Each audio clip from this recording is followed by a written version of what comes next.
All right, hey, what's up, guys? It's Neonate. Happy frickin' 2019. It's Thursday, January 17th. Let's try to chew bubblegum and walk at the same time with a live commentary and gameplay. I'm happy to be playing this game on Catan Universe, which I will announce. I think as of the September update, I've been able to play full games without crashing, so yay. Stick around later in this video. I have an announcement to make. But it looks like I am in the first position. As you know, the first thing that I look at is where are the ores and what are the high producing spots on this board. This 9 and 11 are in the middle of the board with this 4 near the bottom. So this 3, 4, 8 is a possibility. It looks like that's 10 points, but a lot of sheep, which isn't great. If I wanted to get more ore, another possibility could be this 3, 6, 9, so that's 5, 4, 2, that's 11 points. You could head towards the 3, 1 or the ore port. I kind of like that one, and it looks like wheat is reasonable. Do I like this one better than the 3, 4, 8? You could head towards the wood port, which might come in handy. I think I'll have to go for a little bit more production with brick, which I don't love, but I do like brick better than I like sheep, though sheep is kind of better for this for the army development card strategy, whereas, sort of the mix of wood and brick and ore, it kind of, in some ways, you don't like to be a jack of all trades too much, because you do want to win either army or road. You don't always want to dilute that, but anyway, I don't hate my pick. Purple takes the 5, 9, 10, so that's going to be worth 11 points. Seems like a mismatch of resources in terms of wood and wheat. They don't really go together. Red takes the 5, 8, 10, high producing spot. That's going to be worth 12 points, right? 5, 4 plus 3. But a ton of sheep and brick, which also don't go well together. So it doesn't seem to me that purple and red kind of factored in sort of their resource compatibility. They kind of seem to just go for high producing numbers. And they also, red pointed his road away from the coast. I think that wood port is actually a very good port because there's so much wood on this board, and it kind of, that upper part of the board looks kind of ugly to me. It looks like you'd want to convert woods to other things. So orange takes the 4, 8, 10. That's 5 plus 3 plus 3 is 11. He points towards the 3, 1 port. And we'll see where he goes for his second pick. He takes the 4, 9, 11, which is worth 4, 3, 2. So that's 9 points. Doubles up on that 4 wood. So looks like 11 plus 9, so 20 points, which is average, but doubled up on the 4. Has ore and wheat, which are okay. Has a bunch of wood without any brick, and he's also missing sheep. So I think he's going to have a tough game. He probably needs to get to that 3, 1 port in order to be able to make sheep. And since he doesn't have brick, he'll have to trade for it. Okay, red takes the 5, 6, 11. That's a great spot, worth 11 points.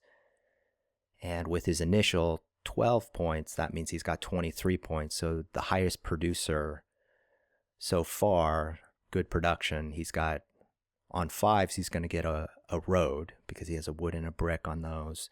He has good wheat, really good sheep, and low ore. So good producer, seems to be sort of well balanced, close enough together to be able to connect. Purple takes the 3, 4, 8. That's worth 10 points. That's one of the spots I was looking at earlier in the game. 10 plus the original 11.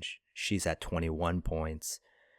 Looks like, wood brick, somewhat even, has a good balance of ore, sheep, and wheat. For me, I need wheat and I need sheep. I'm not going to consider this 9-12.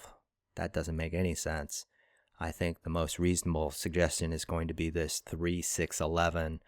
So it doesn't give me the sheep I need. I think I'm going to have to get to a port to do that. I'm not going to be able to race, I don't think, to get to this 3-10. That would be nice, but I just don't think I can get there, and red can get there either this way or this way, so cutting him off doesn't make sense. I think I'm forced to take this one worth 9 points. I'm not going to head towards purple. I'm going to head towards here. The sheep port's not going to do me any good. But who knows? Maybe I can get to the wheat port. All right, good luck, guys.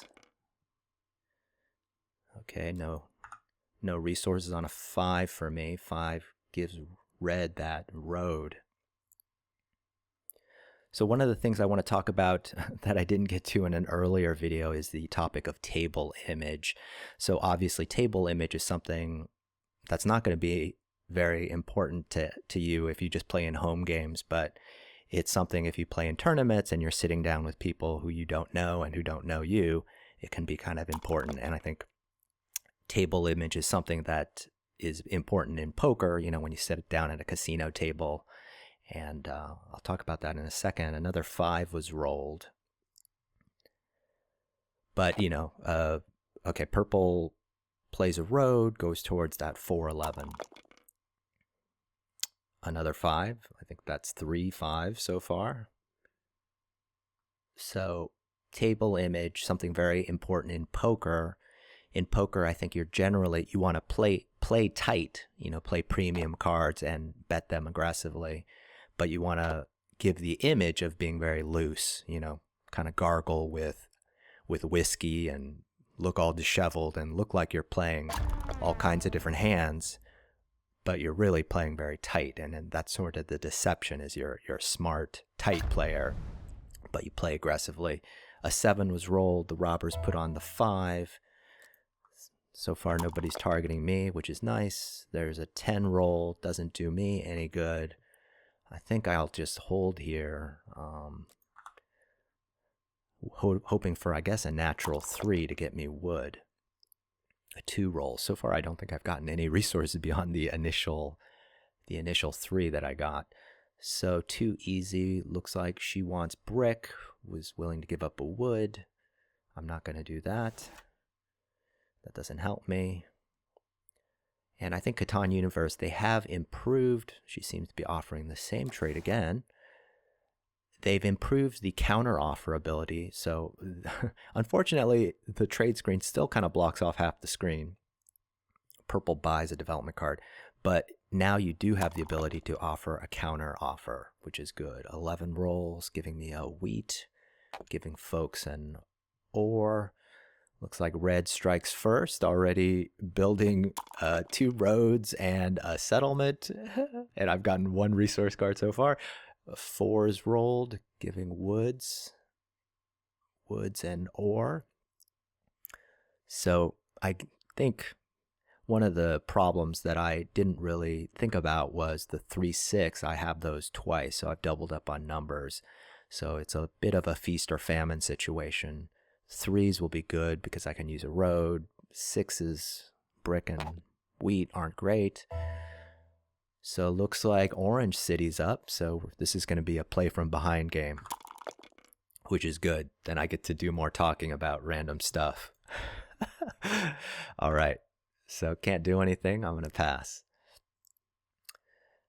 So table image. I just want to share a couple examples from tournaments that I've played in, and I want to start first with kind of things not to do, or examples of table image that I don't recommend. A 12 is rolled.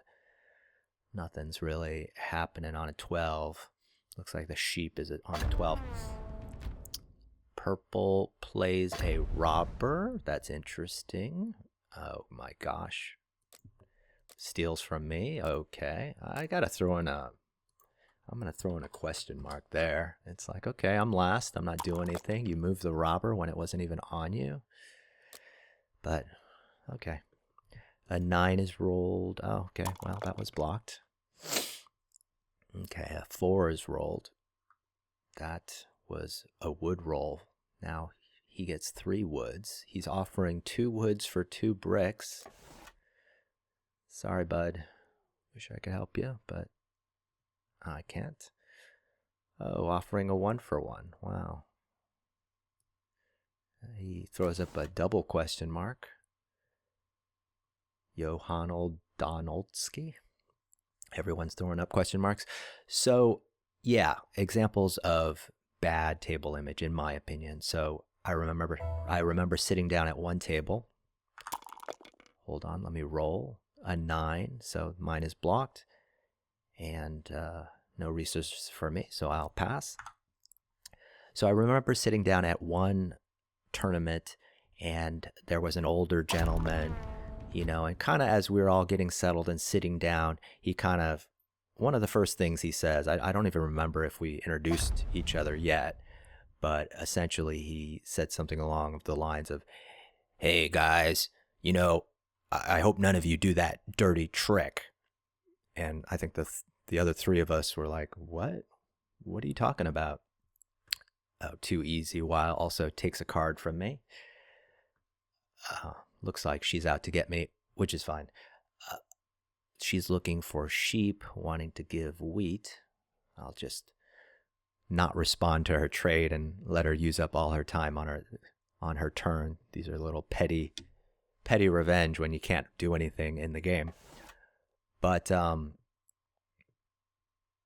yeah, so this guy, he's like, "Yeah, I hope none of you do that dirty trick to me, where you like ask for trades and see what kind of resources I have, and then you call a monopoly and you take that resource. If any of you do that trick to me, I don't care what the results of the game are or where we are in the game. I'm just gonna go after you the whole game." And it was kind of the first thing he said when we sat down, and the other 3 of us, we were kind of like, "Well, okay, guy, we're a bit taken aback." And I think just when the first few 7s were rolled, we kind of all just naturally went after him. We were just like, okay, well, I could put it on one of these other guys, or I could put it on kind of, cranky guy. And so most of the time we put it on cranky guy. So I think that's an example of maybe the table image you don't want to project. Give people a reason not to like you, to kind of just like, okay, well, I'll just put it on you. So far, not much is happening. Seems like everyone still wants brick. Looks like my favorite player, Purple, is looking for brick and sheep and offering wood and wheat. I'm not going to even respond. So I will give you another example of a table image that I think is also not a great one. I've sat down at tournament tables with, a really, oh my gosh, so 2 cards for 2 cards. Purple to red. Okay, that purple places a settlement at the 4-11, so she's at 3 points. Red's got 10 cards, rolls a 4. Wow, I'm gonna be looking at the number distribution at the end of this. Doesn't seem like it's been very, very random. So, well, I should say it is random, but the numbers seem to be the same ones over and over. So it looks like, wow, red builds another settlement. He's at 4, and he's just not taking long road, just not to look like he's at 6. So this game is totally running away from me. And certainly I think everybody who plays Catan has to just accept, this is the time to get the 2nd or 3rd beer and just kind of chill out. And, I think that's one of the frustrations with Catan. So orange wants a sheep. I don't have that. Some of the frustration with Catan is sometimes you're not doing anything. And I think it's gone around several turns, and I'm not sure I've gotten, I guess I must have gotten a resource, and I must have gotten 2 resources and I had 2 taken away, because I only have 2 now and I haven't done anything. So sometimes that's the frustration with Catan, but hey, you just it happens, and partly is probably my fault doubling up on the 3s and 6s, and it seems like there's been a dearth of 6s, which is unusual. An 8 rolls, giving folks wood and sheep. I can't do anything there. So the other example of table image that I think is a negative, I remember sitting with a particularly excited young guy, and he just, it was kind of cool to sit with a young guy who's super excited about Catan. He'd been like, man, I've been playing Catan, like, basically like I played like 5 games yesterday, just, and he's just super excited about the game. I think the negative was, though, that he would, I just got to say something. Purple totally going after me, taking my wheat and then upgrading to 4. Okay, so this game is kind of lost for sure when someone doesn't go after the 6-point player and goes after the 2-point player. But so this guy, he also made it really clear that he, when he was counseling other players, he'd be like, oh, no. He has 3 wheats and 2 ores, or he would know he was counting cards, and, kudos to him. Kudos to him that he was able to count cards and know what people had, but he was also, I think he wasn't discreet enough to keep that information to himself. And if he could, I think he'd be a stronger player. But he was sort of advertising that he was counting people's cards and he knew what people held at all times. And kind of that immediately sets off the radar for everybody else at the table to be like, hey, this guy's a shark and we got to watch out for this guy. And hey, if it's a toss-up between the guy who looks kind of like he doesn't really know what he's doing and this, shark, what the heck, let me put it on the shark, right? And so I think that's another example of something not to do in terms of table image. You don't want to broadcast that you're counting everybody's cards, no matter how proud you are because obviously a 10 is rolled, that is a sheep and a wheat, nothing for me, so I'm going to pass. So obviously, counting cards is a skill. It's a skill you need to practice and work on. And anything you practice and work on is something you're probably proud of that you can do and other people can't do. Okay, so the robbers put on me. I'm surprised I wasn't stolen from. So that's interesting. So those were 2 examples of table image that I thought didn't work and weren't helpful.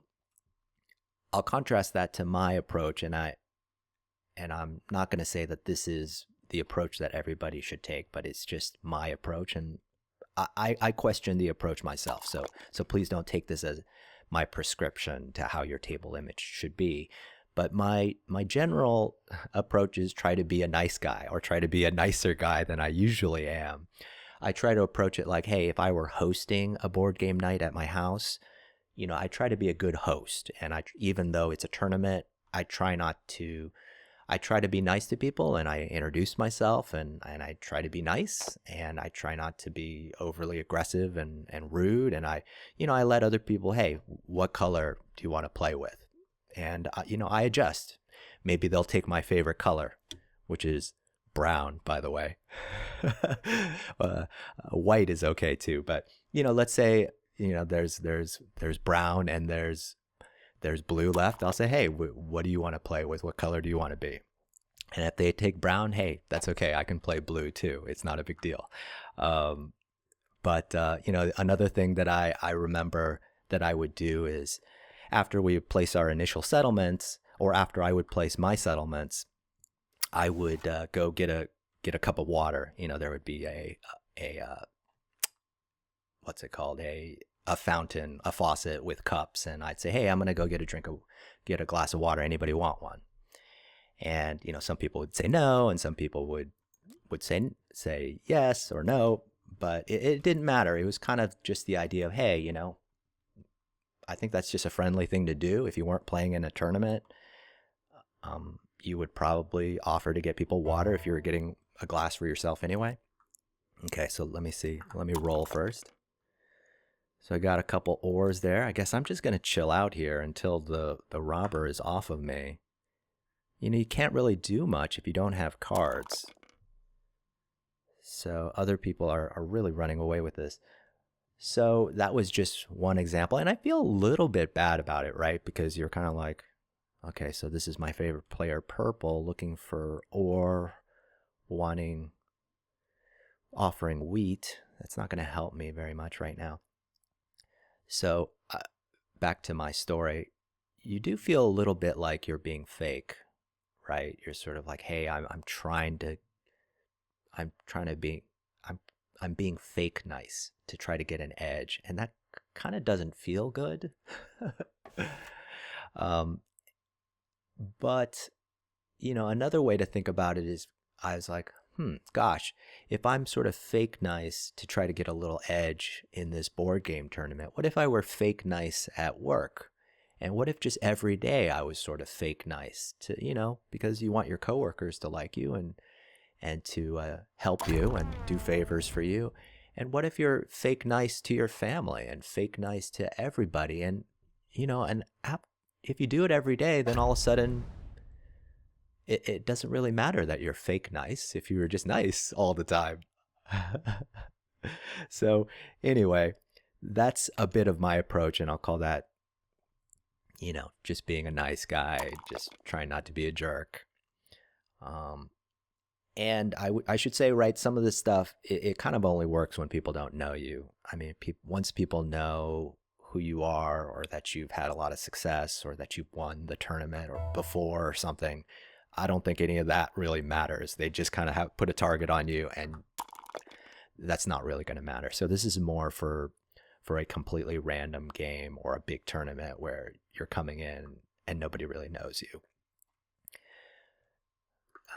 Looks like a 5 was rolled. Nothing's happening, so I can just keep talking. So I do want to contrast this idea, though, with my last example, which is, okay, so looks like too easy. She just played her third night. She has 6 points. She rolls a 7. And I'm just curious. I mean, I guess red at this point has 7 points. He needs to upgrade. Orange, I guess, at least he got to a port. Wow, did she just take from me? Okay. I'll just throw in a lol. But anyway, okay, so the last example of table image was I was playing in the national championships. And I played against this guy. I didn't know who he was at the time.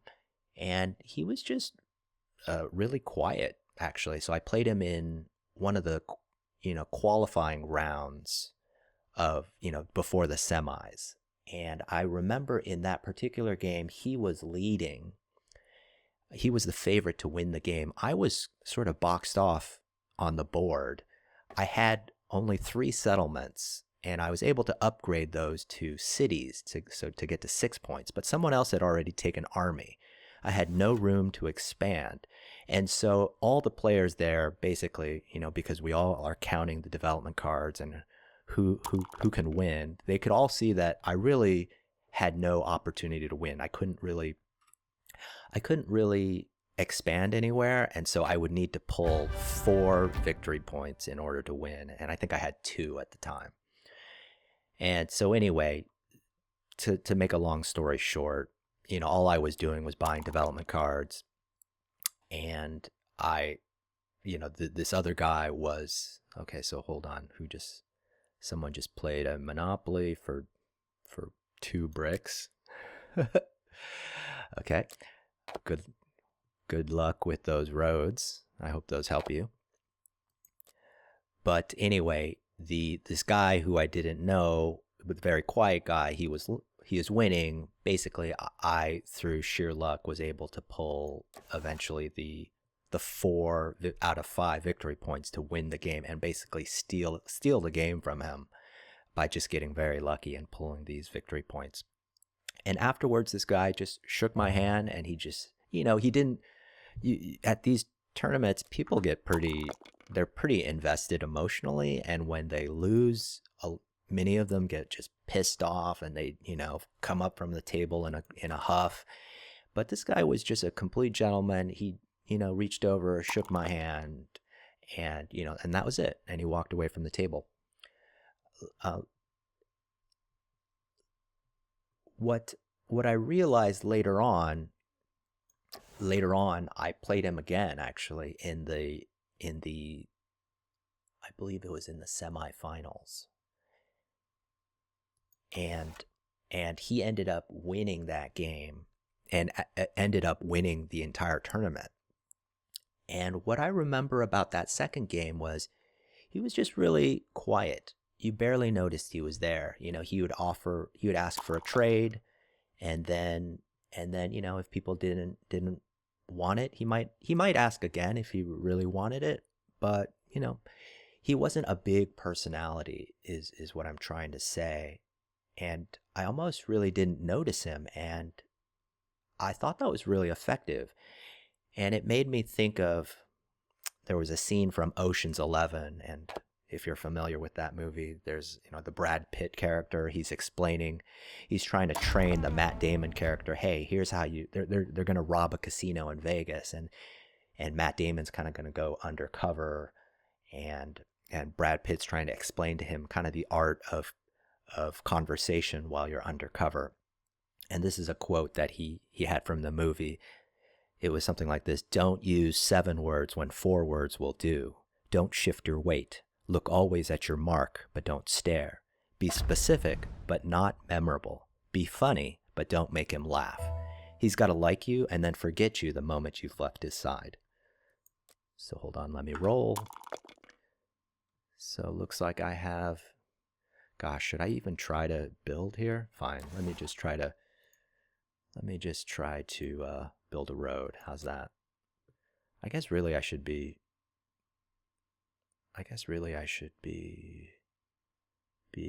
going for a city. I don't think it really matters at this point.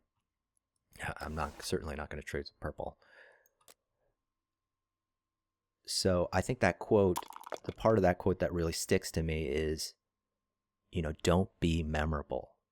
You can be funny, but you don't want to make them laugh out loud, where then they kind of do that double take at you, and they're like, whoa, this guy's really funny and smart. You want people to like you, but then forget you, because you're just you're such a piece of wallpaper that you're so not memorable. You're not good looking, you're not smart, you're not funny enough to even register in the memory.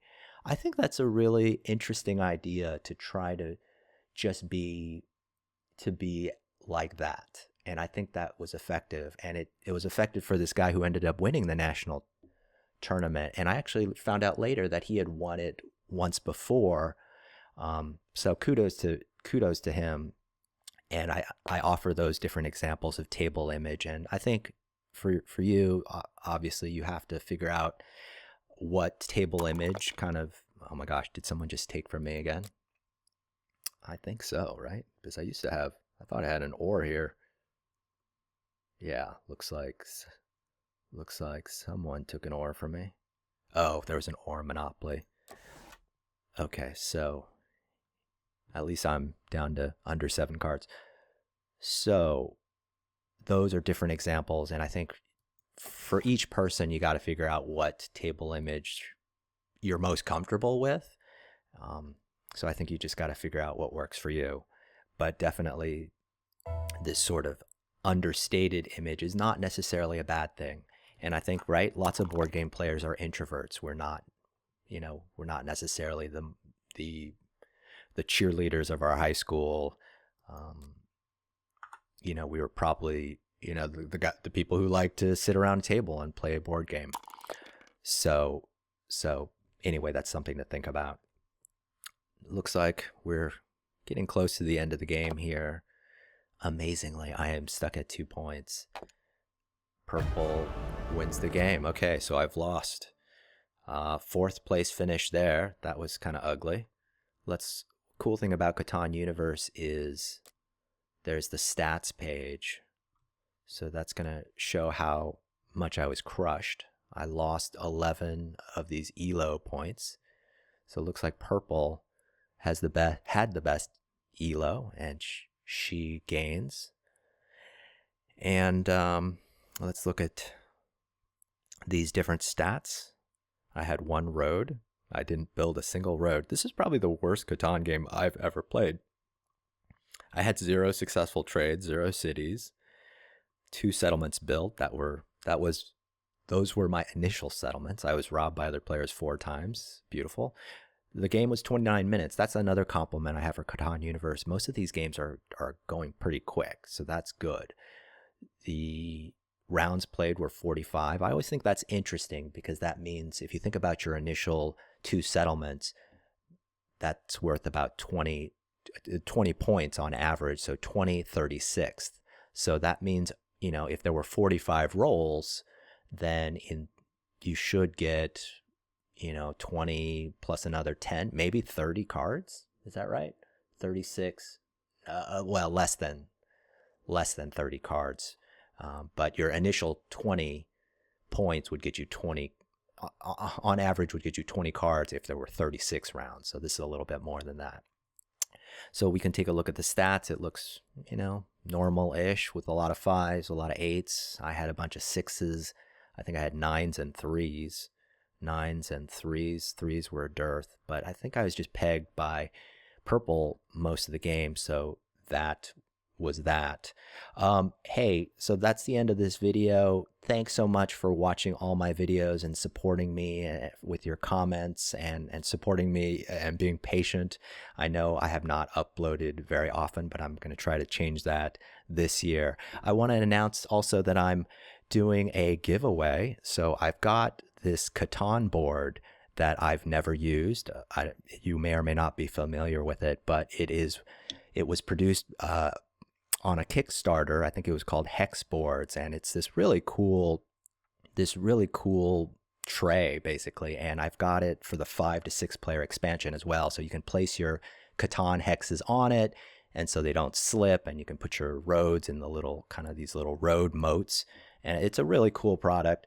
I just have never used it, and someone got it for me, but I've just never used it because I've got the 15th edition, the wood edition, and I just like putting that flat on the table. But I think this would be awesome for someone out there, and I'd love to give it away to one of my viewers who watch these videos. So if you would like to enter this contest, please, basically, I'd ask you to comment on this video down below and just comment with a number, and that number will be, what's your favorite rule of the rules that I've talked about in my videos. And that's enough to enter the contest. I will pick a winner at random in 2 weeks, so call it January 31st. And, it'll be, the expense will be on me to ship it to you no matter where in the world you are. And I think these things, they don't make these things anymore. And I think they're selling them on eBay for $150 to $200, but it's not doing any good sitting in my closet. So I'd love to give it to you guys just to say thank you. So again, hope you liked the video. I got totally demolished in this game, but thanks for watching, and here's a Happy New Year to everybody. Bye-bye.